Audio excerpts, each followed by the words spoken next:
Black Phone 2 is currently out in theaters, and it is one of my favorite films of the year, and it's actually my favorite horror film of 2025. Now, there's something scarier that I've been thinking about so far. So right now, I do have an ending explained for Black Phone 2 and a review if you want to go check that out. Here we're discussing the future of this franchise because indeed, I think we have a franchise in our hands. And the scary part about that is the possibility that everybody involved in these first two films might not come back for that third one. If they do make a third one, I want to say that there is no indication or anything said as of now that says we're making a third film, but money talks. Blumhouse usually is very much so like chasing that bag, so I could definitely see them going, hey, first one did great, second one did good, we got something in our hands here. They've been chasing a franchise I think for a bit now, and they've had their opportunities with it, with The Purge, Paranormal Activity, the Halloween movies did really good, Exorcist, whole other story right there. I think they're a little bit burned by that one, and I think that they're chasing something that they can sort of say, this is our baby right here,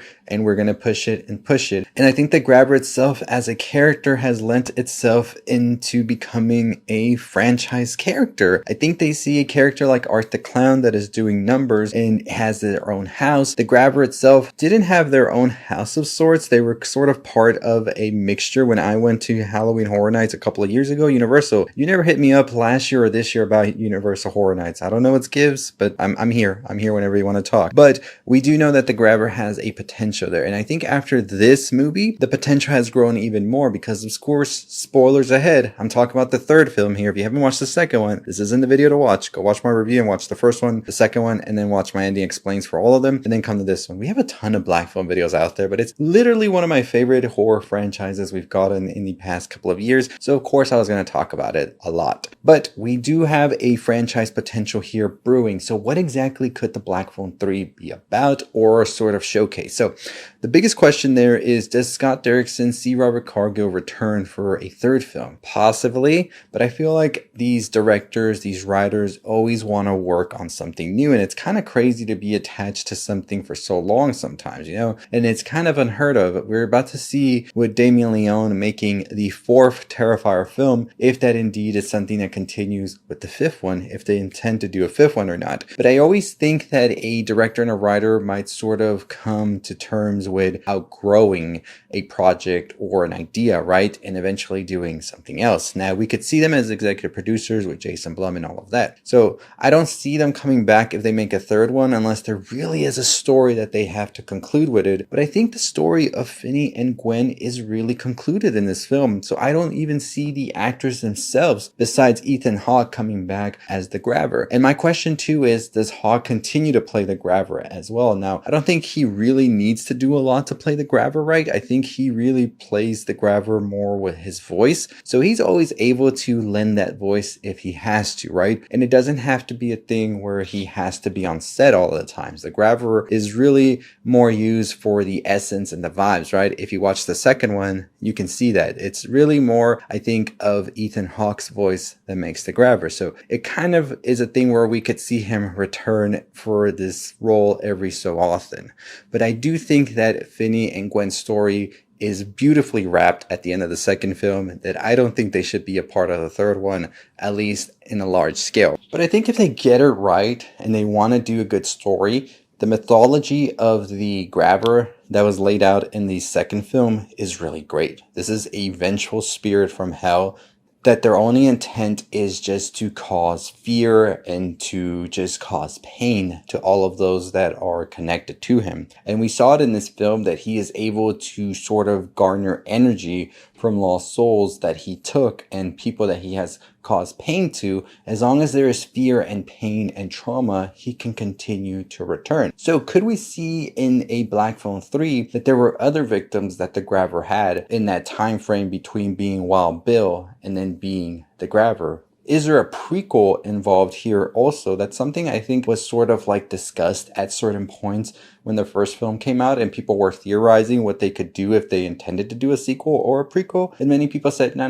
They're never going to do a sequel for the Black Phone. It is a one-off and it's done. It was just based on a short story from Joe Hill. They're not doing anything. Well, it's 2025 and the sequel's out right now if you want to go watch it. Anything is possible. There's nothing off the table, especially with Blumhouse. I'm telling you, Blumhouse chases that bag. So I think the biggest indication for you to know is if there is going to be a third film or not is tune in Monday when those box office numbers hit. If this movie makes over $30 million, I assure you a sequel is being worked out already. I think it's made about $2.6 million from its previews on Thursday. So $30 million doesn't seem too crazy, especially with not much horror movies out this holiday season. Next week, you just have Shelby Oaks, and then pretty much it's a free-for-all for the Black Phone when it comes to horror movies. So I could definitely see the Black Phone doing numbers leading into the Halloween weekend. People want a horror movie to go see during Halloween, and Netflix is just destroying the Frankenstein release with only like 1 or 2 theaters in major cities. So there's not much really competing with Black Phone 2. This one's going to go crazy.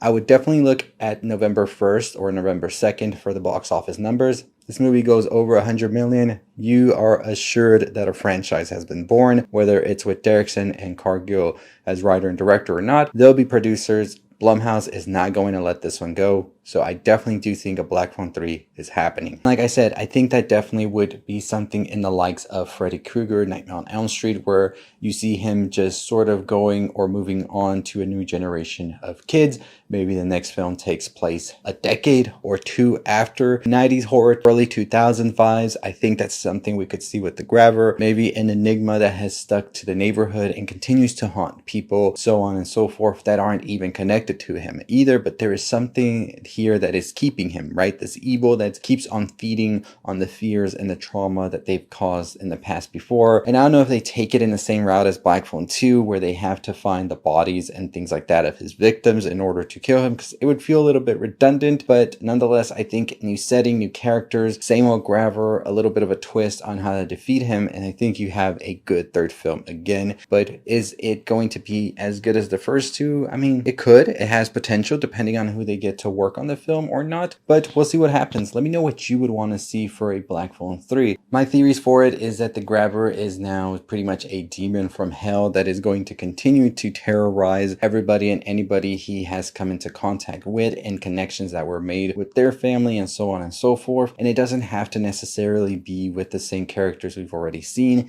It could be a whole set of new characters that are directly or indirectly tied to the Grabber, and that he is potentially trying to hurt in order to gain sort of more strength. Just as Freddy Krueger needs people to remember him, maybe the Grabber needs more people to feel that pain and trauma he has caused in order to re-emerge stronger than ever. And the story could potentially take place a decade or two after. I think if you land us in the late 90s or early 2000s, I could think that would set up a unique horror film vibe that we haven't really gotten sort of tapped into. I think right now we're really leaving the 80s and starting to enter into 90s vibes horror. So that's potentially a good way to get this franchise to feel a little bit fresher as well from where it's been with the 70s and 80s, and really give the audience something new. I think the audience really loved the Grabber. I think it's a character that has really started to gravitate towards more people. I think the way that this film has been set up also like a coming of age story, both of them kind of gives it that unique blend of horror and drama that I think people really love and resonated, like films like It, which did incredible at the box office, almost $1 billion. So there's a lot here, a lot of potential for the Grabber and Black Phone as a franchise as a whole. But you let me know your thoughts and your opinions on Black Phone 2 or Black Phone 3. Do you think that's a possibility, or do you think I'm just crazy, or I'm just talking like an idiot? Let me know in the comments down below. But I really do think that there is a Black Phone 3 in the works if this movie goes over or close to 100 million at the box office. But as always, that's going to do it for me. Check out my review, my ending explained, and all of that. I'll see all of you next time. Stay safe, stay positive.